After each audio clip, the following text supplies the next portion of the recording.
Depuis quelque temps, la société gabonaise de raffinage s'est lancée dans un plan stratégique visant l'augmentation de sa capacité de production, avec pour objectif premier la couverture à 100% des besoins du marché national.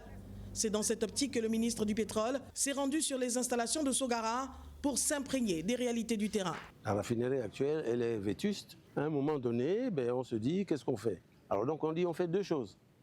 On va réhabiliter et on va faire une extension pour augmenter la capacité de production de nos installations. L'objectif étant un produit raffiné à moindre coût.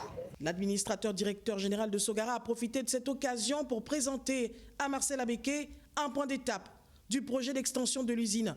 Nous menons deux projets majeurs.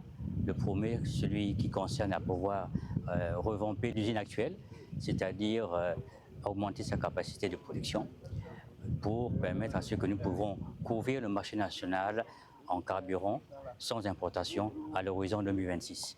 Et le deuxième, c'est celui qui concerne de pouvoir maintenir une indépendance énergétique à long terme en étendant la raffinerie sur ce site avec une unité d'hydrocraquage qui va permettre de pouvoir augmenter la production en produits blancs, en carburant et pouvoir maintenir une couverture effective du marché. Cette société est l'unique raffinerie des produits pétroliers au Gabon. 60 ans après sa création, l'enjeu pour le ministère du Pétrole et le staff managérial de Sogara est de moderniser l'usine en y intégrant des équipements qui vont la rendre plus compétitive et avoir de moins en moins recours aux importations.